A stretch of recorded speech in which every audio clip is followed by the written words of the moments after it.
خوشبو بسم اللہ الرحمن الرحیم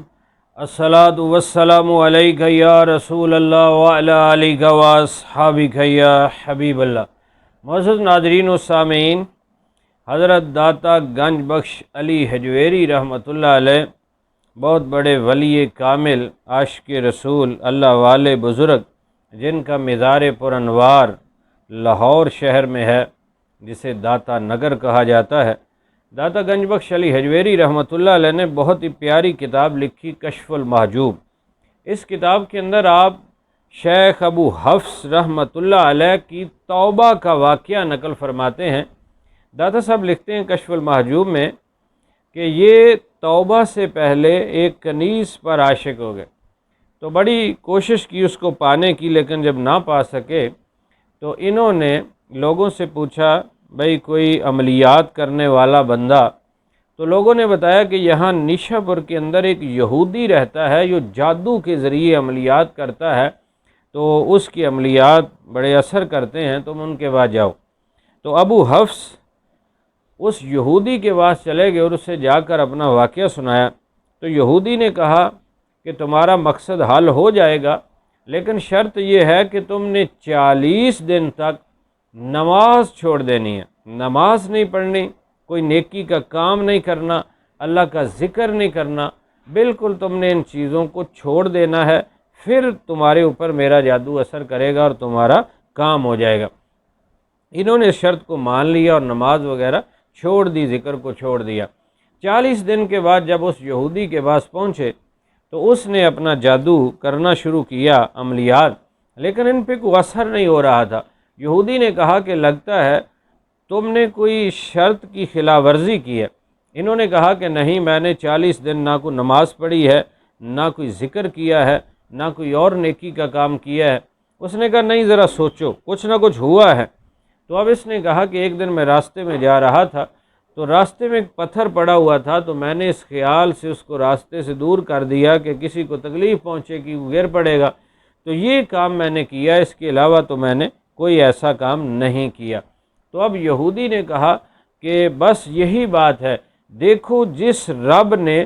تمہارا 40 دن کے اندر ایک چھوٹا سا نیکی کا کام کرنا بھی ضائع نہیں کیا، حالانکہ تم اسے بھول چکے تھے، تم نے بھلا دیا تھا، تم نے ذکر چھوڑ دیا تھا، نماز چھوڑ دی تھی، لیکن اللہ نے تمہاری چھوٹی سی نیکی کو بھی ضائع نہیں کیا، اس کا بھی تمہیں بدلہ دیا کہ میرا عمل اثر ہی نہیں کر رہا۔ تو یہ واقعہ سننے کے بعد آپ کی آنکھوں سے آنسو جاری ہو گئے اور آپ نے سچے دل سے وہاں توبہ کی، اور آپ کی توبہ کو دیکھ کر یہودی بھی مسلمان ہو گیا، وہ بھی مسلمان ہو گیا، اس نے بھی توبہ کر لی اور آپ نے بھی توبہ کر لی، اور آپ پھر بہت بڑے ولایت کے مقام پر پہنچے، شیخ ابو حفص رحمۃ اللہ علیہ بن گئے، بڑے اللہ کے نیک اور برگزیدہ بندے بن گئے۔ تو اس واقعے سے ہمیں پتہ چل رہا ہے کہ نیکی کرنے سے بندہ فاتح بلیات سے محفوظ ہو جاتا ہے، اس پر جادو وغیرہ بھی اثر نہیں کرے گا۔ جب بندہ بالکل ناپاک رہتا ہے، نماز نہیں پڑھتا، کپڑے صاف نہیں رکھتا، گھر صاف نہیں رکھتا، تو پھر اس طرح کے عملیات کے ذریعے بھی کچھ بندش کو معاملات ہو سکتے ہیں۔ تو اگر وہ پاک و صاف رہے، ذکر اذکار کرے، نماز پڑھے، قرآن مجید کی تلاوت کرے، تو انشاءاللہ یہ آفات و بلیات دور رہیں گی۔ آئیے ایک دو وظیفے بھی عرض کیے دیتے ہیں۔ رات کو سوتے وقت پاؤں سمیٹ کر ہاتھوں کو دعا کی طرح بلند کر کے سنت عمل ہے، بخاری شریف میں آقا علیہ السلام خود فرماتے، سورۃ فلق اور ناس، قرآن مجید کی آخری 2 صورتیں، بلکہ سورۃ اخلاص بھی اور فلق ناس، یہ تینوں صورتیں ایک ایک بار پڑھ کر دم کرے اور سار چہرے پہ پھیرے، پھر دوسری بار ایسا کرے، پھر تیسری بار، تو یہ تینوں آخری صورتیں